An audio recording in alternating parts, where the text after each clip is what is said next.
Kabupaten Karawang terdapat desa penghasil ikan pindang terbesar di Indonesia. Desa itu bernama Cicinde Utara yang berada di kawasan Kecamatan Banyusari. Di desa ini, sekitar 90% orang di sana bekerja sebagai pedagang ikan pindang dan sudah menjadi usaha rumahan dengan produksi 30-40 ton per hari. Selain itu, limbah yang dihasilkan selama proses produksi dapat diubah menjadi keripik atau kerupuk pindang yang meningkatkan nilai ekonomi. Ditambah lagi, sebagai bagian dari upaya pemerintah untuk melestarikan kearifan lokal, desa ini berpotensi menjadi destinasi wisata kuliner. Pemerintah disarankan untuk menarik wisatawan untuk melihat cara mengolah dan menjual ikan pindang.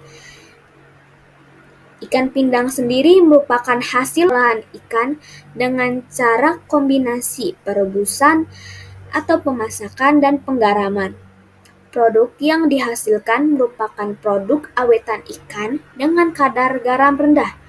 Menurut Kamus Besar Bahasa Indonesia, pindang memiliki pengertian ikan yang digarami dan dibumbui, kemudian diasapi atau direbus sampai kering agar dapat tahan lama. Setelah selesai pemasakan, biasanya wadah di mana ikan disusun langsung digunakan sebagai wadah penyimpanan dan pengangkutan untuk dipasarkan. Dalam merayakan hasil panen ikan pindang ini, masyarakat dan penjabat setempat seringkali berpartisipasi dalam bentuk syukuran.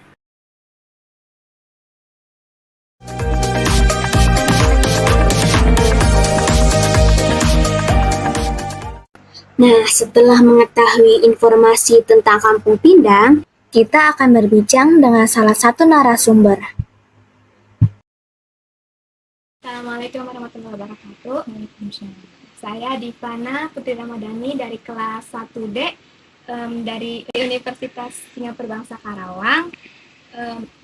Ingin mewawancara Ibu untuk memenuhi tugas budaya bangsa. Sebelumnya dengan Ibu Emma, apakah Ibu berkenan jika saya bertanya tentang metode pembuatan dan penjualan ikan pindang yang menjadi ciri khas dari Kampung Cicinde ini? Yang pertama ya Bu, apa sih yang terjadi kalau pindang itu nggak segar? Apa dijual atau dibuang atau dikonsumsi sendiri gitu? Kalau ikan yang nggak segar dipindangnya juga kan nggak bagus, jadi kebanyakan ya dibuang atau dikasih buat lele, ikan lele. Jadi buat makanan gitu, jadi makan. Nah kalau itu berapa sih biasanya kalau biasanya dihasilkan dari penjualan ikan pindang itu dalam sehari, dalam 1 minggu gitu Bu? Nggak tentu ya, kalau yang namanya jualan kan ada rame, ada sepi. Cuma kalau itunya bersihnya sehari 150-200 mah adalah gitu. Kalau 1 minggu itu tuh pernah nggak kayak nggak jualan gitu? 1 minggu libur 1 hari, hari Minggu doang. Berarti 1 minggu libur sehari gitu. Hari Minggu doang. Terus biasanya kalau sisa-sisa gitu buat lele juga gitu? Iya. Kayak apa sih? Kayak diolah gitu kepala. Enggak, langsung aja. Tapi semuanya. Iya. Terus ini nih kalau ngolah pindang itu biasanya berapa lama? Kalau itu sih 2 jam juga udah proses pemasakannya ya. Iya. Kalau proses dari ngelepas ikan-ikan dari pelisaran kan ya, pelisaran gitu ya, sekitar mulai jam 7, jam 9 udah ada di atas tungku gitu. Kalau yang buat pemasak sekitar jam 10 selesai, jam 10, jam 11. Berarti habis itu langsung dijual atau dikemas dulu gitu? Dikemas dulu, nunggu dingin gitu. Terus dikemas, jam 10 malam berangkat. Oke. Terus kalau misalkan apa sih Ibu ngalamin kerugian tuh gimana Bu? Ya kalau ngalamin kerugian ya ditanggung sendiri. Jadi kayak misalnya individual gitu ya? Ya iya, ditanggung sendiri, nggak apa sih bandarnya gitu. Enggak, ditanggung sendiri. Kita jadi utang gitu ke bandar. Kalau rugi gitu, cuma selama ini alhamdulillah belum. Jangan sampai. Iya. Kalau misalkan amit-amit kalau rugi, Kalau rugi gimana ya? Eh, nggak pernah gitu yang namanya rugi gitu. iya. Paling kalau se itunya penghasilan kita tipis lah gitu. Ikan tergantung harga ikannya. Kalau kalau ikan harganya mahal, kita kan jual di pasar mah tetap aja harga segitu. Nah itu kan otomatis penghasilan buat kita berkurang. Ya dan sih Bu, pertanyaan dari saya cuma segitu. Nanti dilanjutkan sama Cica aja. Terima kasih. Ibu, perkenalkan ya, nama saya Nur Hajijah, rekan teman saya yang sebelumnya itu di Fana. Saya ingin menanyakan terkait metode pembuatannya gitu, dan kayak sejarahnya, kayak kenapa ibu bisa membuat pindang itu gitu. Pertama-tama, pindang tuh jenisnya ada apa aja ya dari ikannya? Kalau pindang jenisnya banyak ya. Dari layang, kembung, kanaren, ikan emas, bawal, bandeng, teri juga ada. Pindang berarti itu tuh hanya ikan-ikan tertentu atau emang semuanya bisa dibikin pindang, Bu? Semuanya bisa dibikin pindang, tongkol bisa.